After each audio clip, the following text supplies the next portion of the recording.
for today, our activity is going to the Bana Hills. The weather forecast says it may rain 85%, so we hope that it won't. In the Klook package, you can choose your pickup point. So we chose a la carte hotel, which was just a short walking distance from the hotel where we were staying at. Okay, it's good that I checked the side of the hotel because the bus is waiting there. We were waiting at the front with the other guests. From Danang, it takes about 45 minutes to 1 hour to reach Bana Hills. It is part of Sunworld Amusement Park Group and over 20 kilometers away from Danang downtown.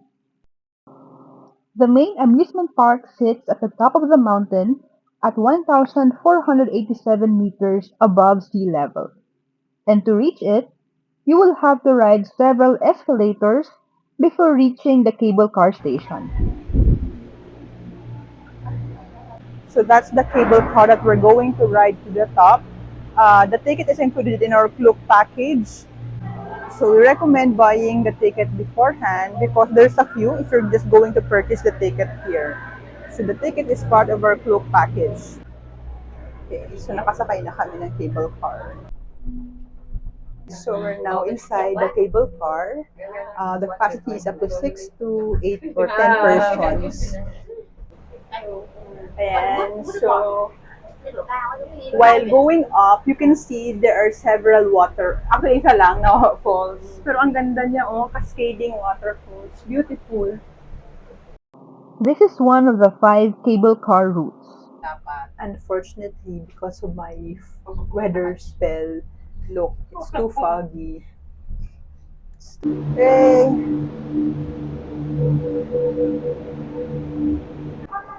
Okay, so this is the French village. Okay, so we're now at the French village here in Bana Hills.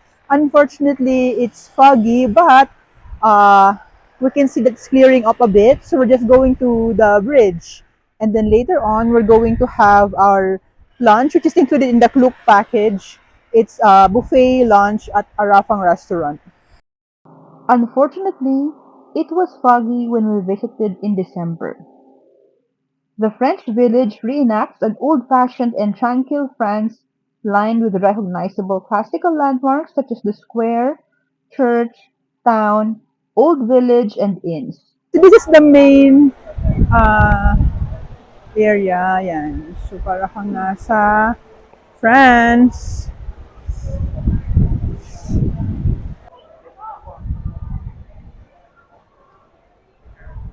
Ganda rin pagkakagawa sa kanya. Ayan, oh, merong prenup or postnup photo. So yes, it's really nice here. Don't believe the other vlog. Depending on what you like, of course. But for us Asians, this is already very nice. I think the buildings are well made. Parang Beauty and the Beast.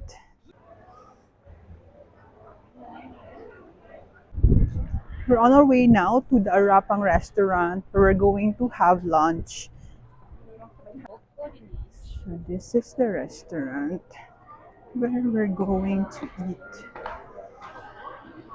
Arapang buffet. So just have to present your Klook voucher and so easy. So sulit naman yung Klook because it's buffet. So you just have to arrive here at 11 a.m. and you have to finish eating by in 1 hour, 60 minutes, which is reasonable. Ayan, some types of rice. Hindi ko na didetalye yung kakainin namin. Pero basta dito na. Ito kami kakain. Siyempre, ang importante sa akin, rice. Ayan. Pork. Ayan. So, maraming choices. May pasta din. Fish. So, yun. Stewed beef with pepper sauce. Chicken. This is grilled dog. So, so far, this is my food. And they also have dessert.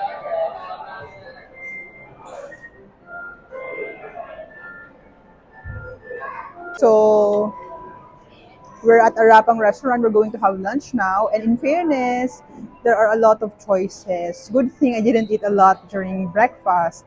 So here's my food. And so they have different types of food. Of course, more on Asian food. Different types of rice and some fruits that we don't have at home. Bon appetit! We're done eating our lunch, so we're going now to the bridge. Although it actually rained, we saw on the window, so hopefully we can see the bridge. It rained hard during lunch, so we were hoping that the sky would clear up, but unfortunately it was still foggy. So you have to consider the weather also when visiting Bana Hills, since it's in the mountains, so it could be foggy, but of course you cannot foresee the weather condition 100% of the time. So just have to temper your expectations. Probably the main reason why thousands of people visit the Bana Hills is to see the Golden Bridge with a hand, and to reach that, from the French village you'll have to ride another cable car. Okay, so we're inside the cable car going up to the Golden Bridge. There were several constructions ongoing, so there will be several new You see, attractions. it's too foggy. We're inside the cable car. So it's only about 5 minutes to the Golden. This is the Bordeaux station. This is the Golden Bridge, but unfortunately we can't see. Ah, okay, so that's the hand.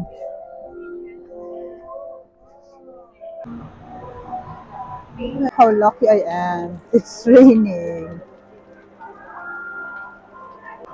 It's still raining hard, so we'll just wait it out and hopefully we'll be able to see at least the hand. But in the meantime, I'm going to have a chair massage. Good weather was not on our side during our visit. It rained hard and it was so foggy that we could barely see the hand. Seems that the fog won't go away anytime soon, so we will just go on with the tour so that we will be able to explore more of the French village later. Anyway, we can still see at least the outline of the hand. For a split second, sunlight pierced through the heavy clouds. Biglang uminit ng konti. So yan. We took advantage of a few seconds of visibility. It was still foggy, but at least we could see the hand.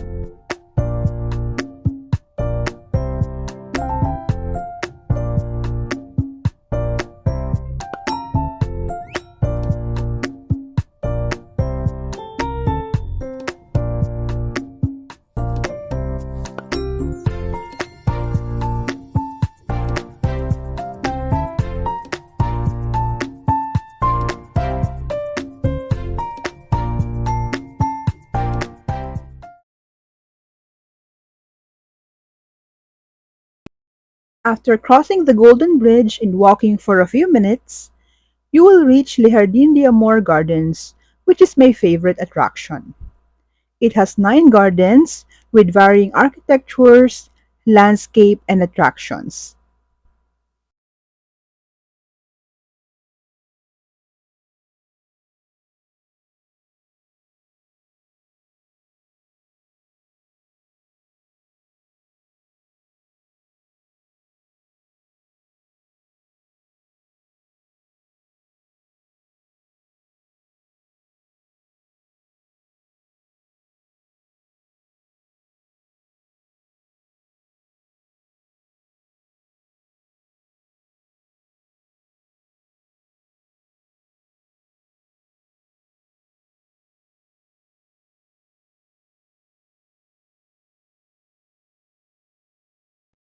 After exploring the gardens, you can also enjoy a drink at Bardi Bay Wine Cellar. Here, glasses of bubbly buoyant wine is served with grilled pork skewers.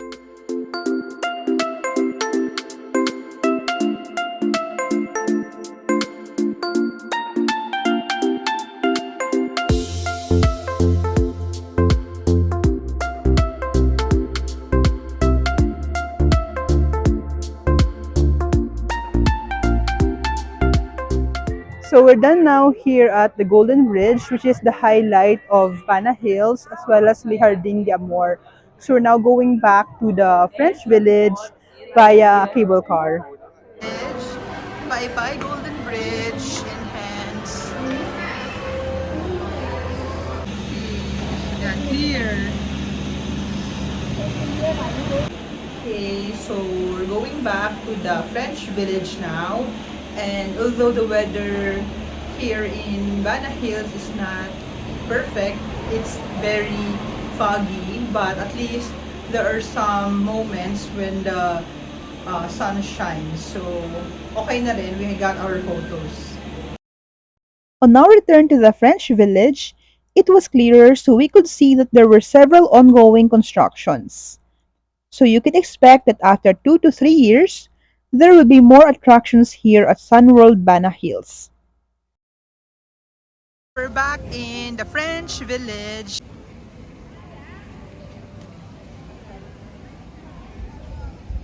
It rained hard, so we took shelter in this building that looks like a church. But when we went inside, it only looks like a Disney set. We don't think it was even blessed. In the afternoon, there were still several tour groups arriving, but unfortunately, the weather was worse. You can also stay overnight at Mercure Bana Hills Hotel. It is part of the four-star hospitality chain governed by Accor Hotel. It is a premium French-inspired hotel and includes a spa and gym, indoor swimming pool, bar, and retail kiosks. There is also a monastery and several pagodas, but due to the bad weather, we didn't go there anymore. It's almost 3 p.m. and we have to go back to the bus by 4:30 p.m. So I'm just going to have a quick snack here.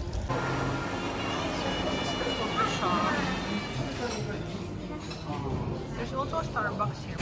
Okay, before we go back to the parking area, general comments about Bana Hills, Sunworld Bana Hills. I think it's a must visit when you are in Danang, especially for Asians. I don't think it's a rip-off.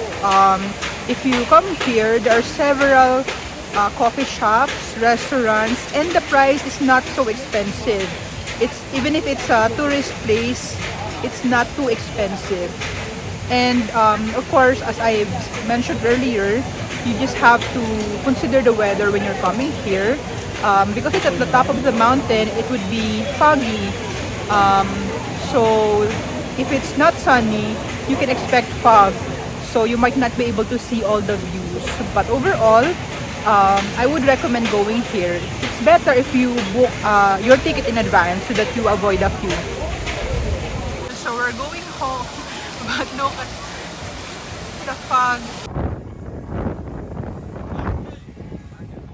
Ang daming coming soon. So, marami pa tayong aabangan dito sa Bana Hills. Diba? On our way to the cable car to go down, we realized that there are still some areas that we haven't explored. So, there's like a theme park here in this area. And then there are a lot of constructions going on. So, when we come back probably in 1 or 2 years, I'm sure there will be a lot of changes. This is the other station. Looks like a main station. Maganda siya. Okay, so the cable car going down is too fast. That's why it's in a different station because of the speed is different. Okay, so pakababa lang namin. So it takes about 20 minutes to go down, but of course, it's because the cable car going down is faster than the one going up. So to go up, probably it would take about 30 minutes. So yeah, this is still owned by Sunworld. You can see that it's a big complex and they're still constructing some more buildings. So expect more. So before we go to the bus, let's do a quick check of the garden. Ayan.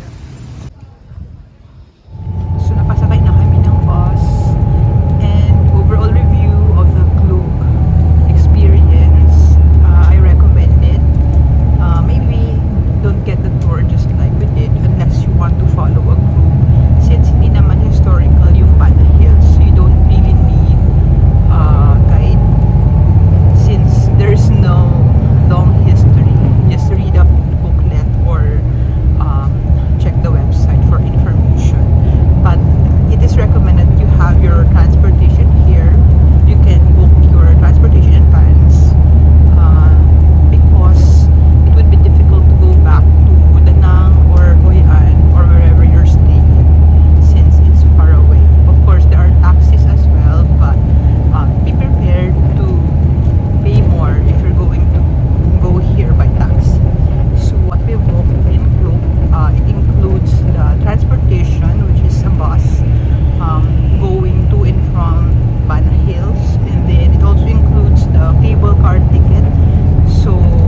find a place to eat for tonight.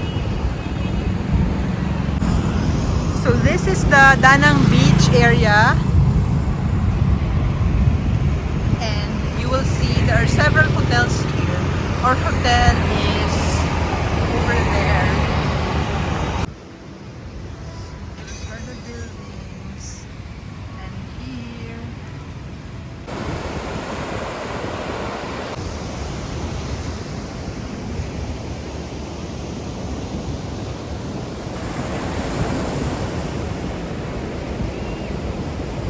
So I'm here at Danang Beach. It's my last night here in Danang, as tomorrow we will be traveling to Hoi An. And I think that Danang is not as popular as a tourist destination yet, unlike Hanoi or Ho Chi Minh City or Saigon. But I think it's a must visit if you are traveling to Vietnam. It is a livable city. There's an international airport. The traffic is not as heavy as Hanoi or Ho Chi Minh City. And the hotels are also cheap, just like those cities, for about $10 or $20 or 1,200 pesos a night. You get to enjoy the view of the Danang beach and with breakfast. So depending on what you like, you can either stay at the center or near the beach. In our case, we chose to stay near the beach so that my sister could walk or run every morning, since she's here on a workcation, since she's working remotely. This is one of the nearest beaches to the Nang city center. There are several hotels nearby, so it's a popular place for tourists. Okay, so we're going to have dinner first before going back to the hotel. We just walked from our hotel to this place, Momo Beer Garden. So anyway, last night we over ordered. We didn't finish everything. So today we just ordered one dish, and then you can just order more if you. I hope you enjoyed watching this vlog. In the next episode, we will be visiting Hoi An. Thank you for watching.